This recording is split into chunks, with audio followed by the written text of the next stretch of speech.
back piggybacking on that, what you're just saying now, we have to take responsibility. Now, I strongly believe the psychologists say that when you do this to a child, whether it be male or female, there is a part of them that dies. You know, there's a part of that human being. You take away the innocence, so you kill something in them. So taking responsibility, like the brother from L.A. kind of talked about, was we as men have to make a stand. And a lot of times, because there are so many secret societies, if, like Bishop Eddie Long, for instance, he did what he did, but then he got hit with a civil suit, and now he's kind of scot-free. But if there was an uncle, a grandfather, a cousin, a strong black man in those brothers' lives that took their head, because I have kids, and if somebody did this to my kids, I'm not really going to depend on law enforcement to rectify the matter. We are at a point in our development that we have to be responsible in our own communities when somebody does something, a crime like this. A little girl is never going to come back from that. A little boy is never going to come back from that. There's so much pain and just everything's out of whack. Everything's out of alignment. So how do you can't make that right for me. The police department can't make that right for me. So is my duty as a man to make it right. To make it right. Universal law. You do something to me, I understand the whole God principle and everything, but if you do something to me or one of mine, I'm going to get you. That 1 and 1 makes 2. I'm not waiting for you to go and sit in a jail cell, or you sit up in court, you passing signs, they letting you out. I'm not dealing with that. I'm going to get you. The Jesus that I know, he's not a punk. The God that I know, he's not a punk. They look how they're dealing with America right now. Look how the God is dealing with America right now. Tornadoes and everything just running through here. So I don't want to, you know, I mean, our kids are very sacred, brother, and we can't repair that. How do you repair that? Definitely, and appreciate that call and that comment, Brother Walt. And let's give Pastor Foster an opportunity to respond. And I know that in this particular journey, we all are not the same. We don't come from the same experiences. We haven't had the same things growing up. So we bring all of that to the table at this time. And what one brother may do, it may not be appropriate for the next man. You know what I mean? And vice versa. Because, yeah, I agree with a lot of what the brother just said. You know, but I also understand where Pastor Foster is as well in the point that he makes. And the majority of our people are in line for better or for worse. They want the law to handle certain situations. Now, I agree with what the brother just said. It comes a point in time where you have to do what you have to do. Why? Because you have to do it. But let's give Pastor Foster an opportunity to answer that. Okay. I'm not sure I want to answer. You know, I've stated my position. I am a Christian minister. I live my life, my principles, my priorities I take from Scripture.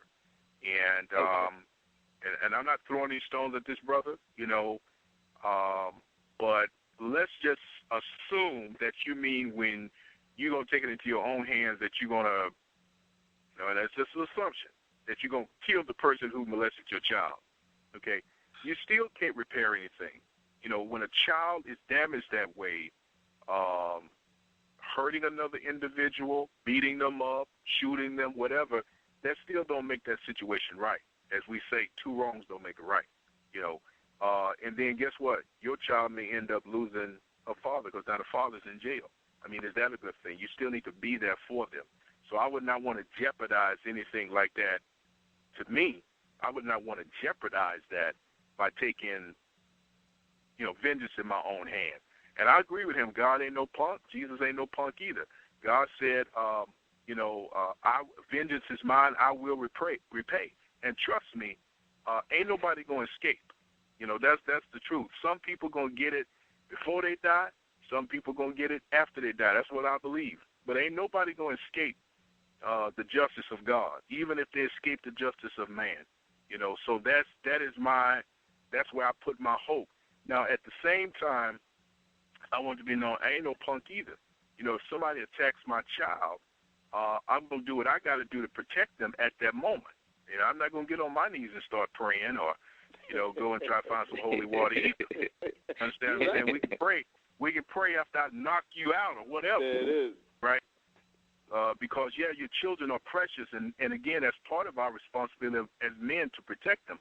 But protection has also got to not only include what we do with our fist or a gun or whatever, but it's also got to include watching, so that we do some proactive watching, so that we don't allow our children to get into the hands of a person who's going to damage them. That's why I tell my kids, listen, no, you're not going over the house stand on, you ain't going to stand all night over there, because I don't know them folk and they don't know you, and we don't know each other that way. Exactly. I don't allow my kids to do that. You know what I'm saying? Because it's not because I think everybody's a molester, but I got to protect them. You know what I'm saying?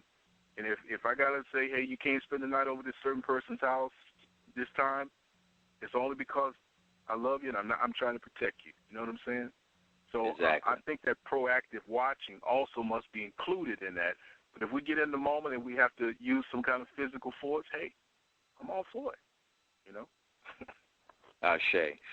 Let's go at this time to another caller. We've got 4119. 4119. Your line is open. Welcome to the show. Yes. Just want to commend the pastor for stepping out. We don't have this enough, but also just kind of piggybacking off of what some of the other brothers said, we can't expect our 400-year-old master to give us justice.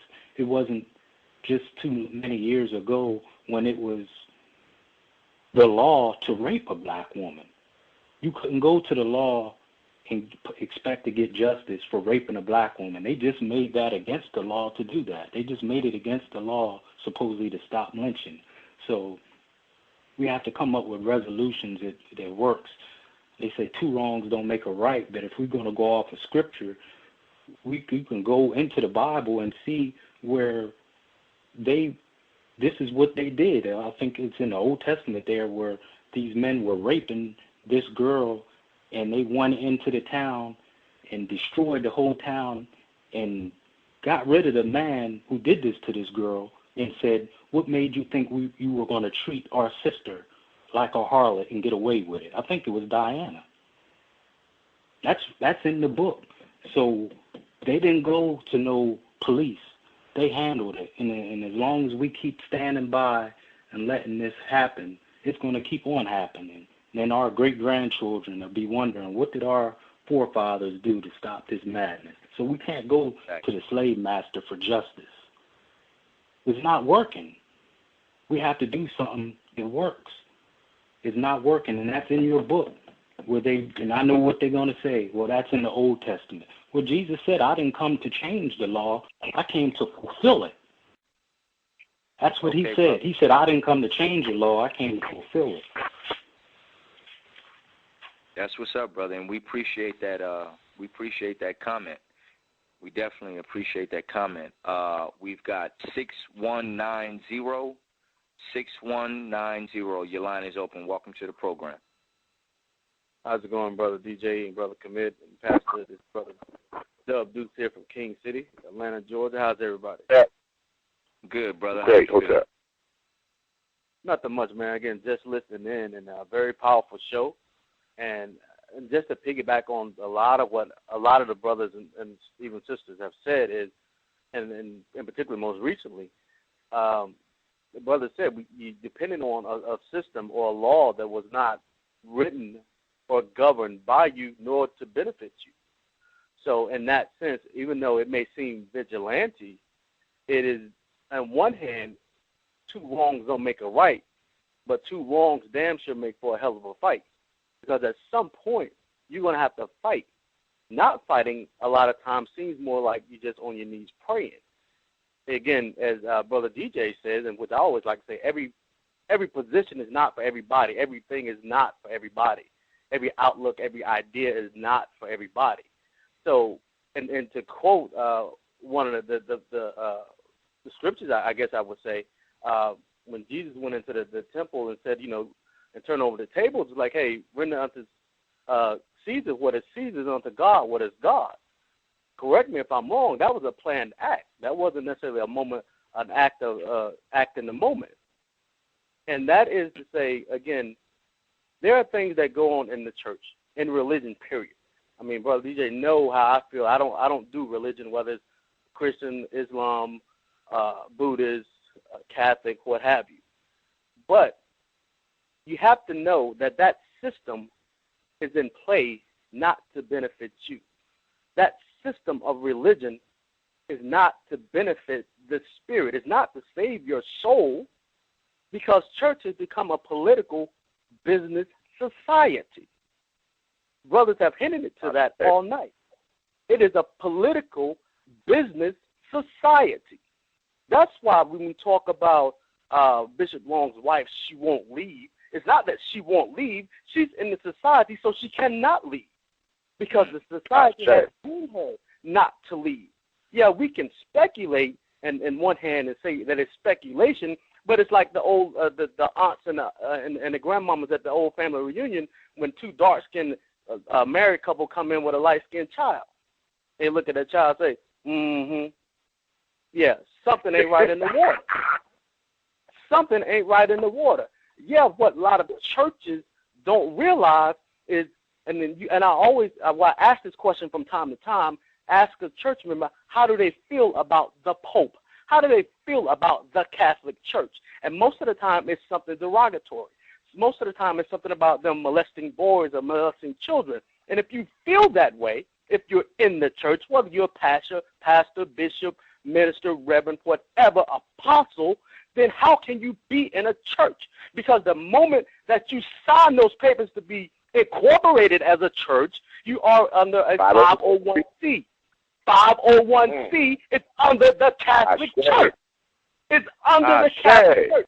So the faces in that church, the leadership in that church may not have a pale face. They may be dark as the road outside.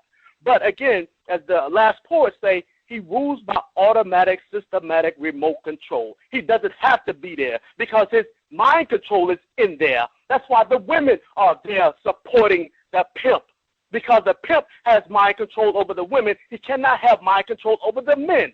That's a pimp's game. Ashe. That's a pimp's game, brother. So again, as a pastor, as a leader, as a clergy, if some of those tend to say two wrongs don't make a right, but make for a hell of a fight, but when those that step outside and make that hell of a fight and handle the business of their own, because they can't depend on that law, they can't depend on that authority, because that authority, 9 times out of 10, those pastors, those ministers, those archbishops do not do the time. They don't do the time for that crime. They simply get transferred.